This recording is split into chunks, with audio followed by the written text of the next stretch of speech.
can you kind of talk about, Breonna Taylor, she was killed in March. Yeah. She had no criminal record. That part. She was an EMT. That part. By all accounts, ambitious woman rising up in society. Mm-hmm. And they go in because they, for whatever reason, suspect she might have connections to a suspected drug dealer. But why was there the need to go into her house in the middle of the night, commando style, for a woman without a criminal record, when you could have handled it much differently? Then they lie on the police report saying no injury, no forced entry. And like you said, it seems like this investigation is just a dog and pony show so far. Dog and pony show. They've done this to every family that's been murdered by the police. We are having families who are still needing information or even to hear from LMPD about their child being murdered by the police. If you're murdered by somebody else, you get that information. Like that takes place when a civilian on a civilian crime. But if the state murders your child, you don't hear a peep or anything up out of them. Shelby Gazaway exited a Kroger's and was murdered on site. Dewantes Mitchell was set up and ambushed by the police while on the phone, murdered on site. Demondre Jordan, murdered on site. Corey Boykin, leaving a building, murdered on site, and so many others within these years. David McAtee was left in the street for 12 hours. Like 13. So, and on that day, it was just really hectic because, you got families that are just wondering what is going on. This is happening. And it was just an intense day for us. And our question was, why was the National Guard even in the West End? Like, it didn't even make any sense for them to patrol. So you was getting ready to patrol our city to make sure that we were there. And people are talking about, we don't want a police state. Well, if the National Guard was just going to patrol, why didn't they patrol Anchorage? Why didn't they patrol the Highlands? Or why didn't they patrol the Indian Hills where a lot of the city influencers live? Like, patrol those areas. Let's make sure you're not protesting because they know who it is they're looking for and who they want to target. And we're just looking at, like, this disdain, like a complete gross disdain over black bodies, period. And I think that's why this moment is a lot different than any other moments, because you are watching what took place during coronavirus, talking about essential workers, but then you put them on a hierarchy. So if you're a doctor, you're here, you're doing government officials. But if you work at Family Dollar, the grocery store, you're down here, and there's a lot of us. And it's a lot more down that way, and they were mostly black and brown. And so now there's this compassion around, like, what is really taking place and really understanding the racism. I think that's what people are seeing in the Breonna Taylor case, but that's what's fueling them to not even give a fuck, right? They don't give a fuck that they don't have to put all that information on an incident report because they have that bargaining agreement that can support them to hire them in either this position, another position, or another police force. And so that's what we've been seeing. The police officers that attacked me are actually lieutenants with this police force. And 6 months later, after they attacked me, they went on to kill a man with his handcuffed behind his back 12 times. And what did they do to you? Oh, just toss me around on the ground, while looking for help, just anything that they want to. And it was like, you need to assault people just to get your message through. And that's a problem. If we're talking about violence, we have to include, and that's one of our number one demands. If we're talking about violence, we're talking about gun violence, we have to include police terrorism in that violence, because it's ultimately like the key. They get funding based on the work that they do. The work that they do is to target black and brown bodies in this country. And so if we want that money to shift, if we want the investment into black lives, into brown communities, we have got to divest from one of the most money-making pieces of our government, and it is public safety underneath the police. Mm-hmm. And can you kind of talk about, to me, you look at the George Floyd case, Ahmaud Arbery, all these things, there was video. With this, unfortunately, there wasn't video. Yeah. So when George Floyd's name exploded out into the air, rightly so, people were outraged, but Breonna's name maybe has kind of slipped under the radar a little bit compared to that. Well, that's the reason Say Her Name exists, right? Because regardless if it's on video or not, we failed to realize that black, trans, women, girls do not get the same attention as anybody else. And we're watching it happen right now, right? Say his name, say their name. That's not a call to action. It's a call to action to say, hey, say her name, because you are willing to erase that black women are also brutalized by the state or white vigilantes. And this is a case in point. When it went down, we're just like, really? Y'all not even getting ready to say anything about the dead person who was in the home that you murdered? You know, they amplified that Kenny shot this police officer. Coronavirus hit and a lot of things got closed, but we were still, the family and friends were posting that everywhere, which is kind of like why we haven't really talked to local media, except for, you know, now we're going into 30 days, because they sent that to you all. And we watched them send that to you all as we gather resources to get ready for this. And we watched them tag you over and over again and push justice for Bree Way over and over again. And people did nothing. And people just sat with it. It's because it's almost depressing to know people don't really care about those things in places where, you know, we're not New York, we're not Chicago, we're not Minneapolis, we're Louisville, Kentucky. We're in Kentucky, you know. We feel forgotten a lot of the times. Like, everybody should have been like enraged and pushing for Booker if we wanted real change to get McConnell out of office, and we just did not even do that. We were just like, oh, there's Amy, but that's the establishment. So it is really like, who has not been out with protesters, who has barely talked to protesters. Who is Amy? Is all everybody's questions. Nobody knows who Amy is, and she launched a campaign being a Trumpian Democrat. So that's what we're looking at, and really trying to like make sure that if she's going to try to get this seat, which, you know, she's going to have to answer to black and brown folks in this state. She cannot keep ignoring us. But back to like how it feels to be erased, Ahmaud Arbery's situation actually is what went viral, and the family was like, push this out, and it was a graphic that was like, hi, my name is Breonna Taylor, I was murdered on this day, I'm this, that, and the other, and my killers are still out there. And so that's what we did. We just pushed whatever the family gave us, and lo and behold, here we go, and everybody's paying attention now. What I would love for folks to do is to actually see those demands and be invested in how to make change. It's one thing to boast amplification. We have already way past amplification. We are in almost 2 months worth of protest. Where we need to be now, we need to be focused on how to get this work done. So if you're not in Louisville, if you're in a different city or state, find out how you can defund the police.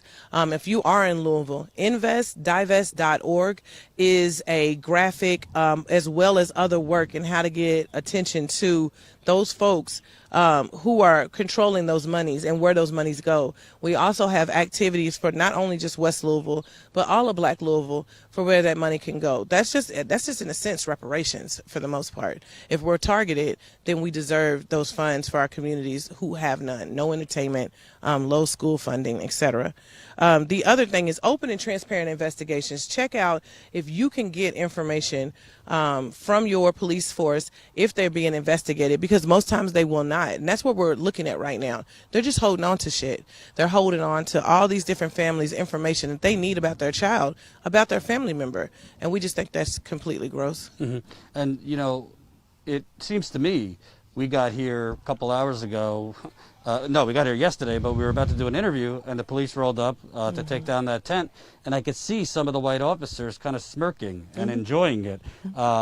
Real quick, you kind of see that there's kind of a history here of the police officers just knowingly being racist. I mean, they seem to enjoy, a lot of them, intimidating black protesters, frustrating black protesters, basically getting into it with black protesters, instead of, in some other areas of the country, you've seen police here and there trying to listen, you know, marching with protesters. What's the history here? Because we know Louisville history in terms of white supremacy, Confederacy. Have you seen any improvement in relations with the police during these protests? Oh, absolutely not. They're still the most hateful jackasses that I know, and there are people who are like trying to join the police force to do better. But if you're trying to do better, then you would make sure that the police force fundamentally changes or disbands. Do we need police forces? No, we don't. We actually have put too much reliance in, oh, I can call somebody else to handle the conflict that I need with you in my community. So that's our call to action for our black and brown communities, is community safety and defense, and really talking about what community safety actually looks like. Are we just interested in call out culture with never ever, actually attending to that person? Are we just interested in like, let me just call the police on you because I want to hurt you just as bad as I feel hurt? Are really thinking about like, I could send somebody to prison for lying about the things that I said. Amy Cooper is being charged now with falsely making a statement. And I think she like was the Karen who called the Yes. cops on a black man in Central Park. Yeah. Right. And that's something that like, that's a fear for black men, but also black people to be falsely accused of anything. You get that at work, you get that on the streets, you get that just about anywhere. And people do not want to live in that type of situation, so they take other means to get that done. We've already been using community safety and defense in our own lives, but we'd love for the vast majority of people, particularly white people, who are simply comfortable with calling the police to actually, you know what, y'all too, discuss what community safety and defense is for yourself, because what that looks like for us is totally different than what it looks like for you. We not only have to look out for the police, but we also have to look out for you because you feel comfortable in white supremacy, in white privilege. And that's just not the same that everybody else has. And that's racism. People ask what racism is every day. I mean, like, racism was built for white folks to advance in white supremacy. Most of these fucking officers ain't even from here. They're not from Louisville. They're not from the city. And even if they are from here, they may have grown up in a racist-ass household holding that type of narrative and then being able to push it in our community. So, like I said, folks are getting out there and they're protesting. They're seeing the officer who's kidnapped them, detained them and taken them somewhere, or who's falsely put them into jail or prison. They're watching people who've fucked with them over and over again. And we're looking at the charges that are applied to different protesters. We were arrested last Monday, and everybody who blocked that highway to put up the banner, we all got disorderly conduct in blocking the highway. We're also seeing people that are just on the streets getting like trying to create a riot. And that was another piece that was like filmed. I think that was almost 2.5 weeks ago, where people were just out on the streets, just, from the park. And they were like, get out of the streets. And people are clearly not on the streets. They're taking and attacking people, doing all type of bodily harm, and applied riot charges to them, which is a felony. Wanton endangerment if you fought back, as if it's not okay to defend your body, regardless of whoever you are. And then unlawful assembly or something like that. And for a few folks, there's also an article around one of the live streamers, Shay Woolfolk, who was talking about she got an extra charge applied to her that was different than another live streamer. So they've definitely been watching us, so they know who people are. I think for our action was a little bit different because you had some very much prominent organizers in the city, if not the nation, in that action taking place. And they were trying to be careful with it, but they still kidnapped us for hours where we weren't processed. We sat on a bridge for an hour and a half.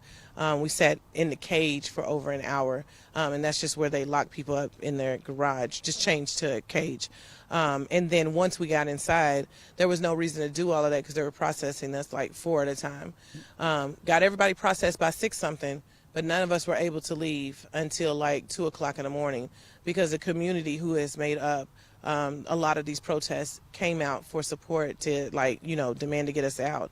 And they started with them as well, and arrested a few. So it's been interesting. It's been it's been frustrating watching them actually do the things that they're doing and wondering where the accountability is going to come from. Mm-hmm. And I think that's why people are working so hard to get that citizen review board going. Thankful to the ACLU, who also has employed Couture Haran, who was a BLM member, who actually developed the entire scaffold and campaigned for no more no knocks. Being able to help us with this abuse that is taking place. So we've seen those lawsuits take place across the country, and we're probably going to see more of those as well. And do you see any hope federally? I mean, I know a lot of the country thinks if we just get Trump out, the sun will rise finally. But the Democratic Party, I mean, a lot of this stuff has been happened under a black president. You hear me? Has happened under Democratic mayors. Exactly. We're being sold, restore the soul of the nation. I think Trump's terrible, but I don't necessarily think if Biden were president and Breonna Taylor were murdered, you'd be seeing federal leadership. I mean, Obama's Department of Justice sat on the Eric Garner investigation. They didn't charge the officer. You know. What are you feeling, and what are the protesters here feeling in terms of the presidential election? Like, whew, Jesus.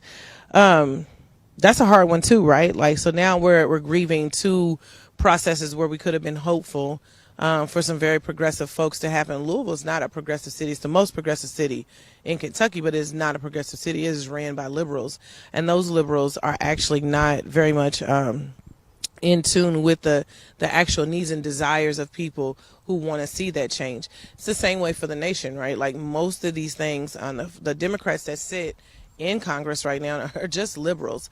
They're just making sure that they're setting boundaries. It took Nancy Pelosi forever to be like, oh, we're not going to do impeachment. And you literally have the majority of the country like, oh, hell no, impeach that motherfucker. So it's the same way going into this election. There's no fucking hope that I have for this country right now underneath this presidency. I mean, he brought in Sessions that brought us here, reversing a lot of the statewide, giving states, you know, the option to reverse some things, but then also add Blue Lives Matter bill that gives them the same, you know, for your job, the same type of protections that we have for civil rights. Like, you think this shit's a joke? But I think, like, not being angry at those things, and being angry now is being reactionary. And that's where we're at right now. If we weren't angry when they did the Blue Lives Matter bill, or if they did, like, gang bills, which is what happened here, or if they do any other bills that highly incriminate people, and then we're angry when they murder somebody, we're being extremely reactionary. And I'm hoping that that's what we learn what not to do, is like be able to organize, be able to be prepared, and then hopefully we can get more progressives into office. And I think it really does start with that invest divest, having that conversation around like what community safety and defense looks like. We are one of the most violent nations. I mean, we have the top military only because they can do some of the most violent things. And I don't think people see that in the same way. You know, we talk about video games, and I'm not talking about video games in that way. Please don't, because video games are fun. But when we talk about like being able to play those and being able to utilize those tools and stuff, that shit's real. They use that shit. They use that shit in a lot of countries that we don't see that we're going to war with, and they do that all the time to protect a lot of our interests. Mm-hmm. So until we're able to be like to resource back here, or to actually resource for ourselves, we're going to continue to keep seeing this imperialism that's taking place, and now that it's taking place on us. I'm hoping that more white people actually get to start thinking about like, yeah, if we just move away from imperialist militarized police, then maybe other folks would be able to enjoy just living. Like, basically, that's just all what people want to do. I just want to raise my kids. Like, do I want to do this shit? Hell no. I'm doing it because it's been called onto my duty and my commitment to my people. And so this is why I do this shit. Am I successful? I'm great. I'm actually as shocked as anybody else that I'm successful at the shit that I do or that I go through.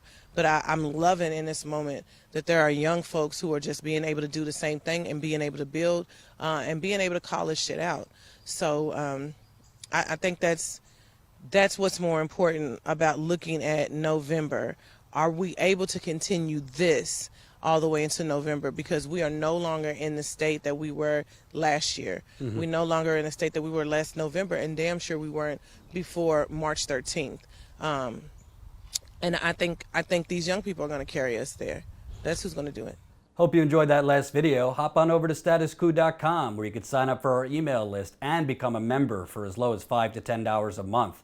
Membership is how we grow. That's statuscoup.com/join. And remember, join our email list so we can grow the revolution with you.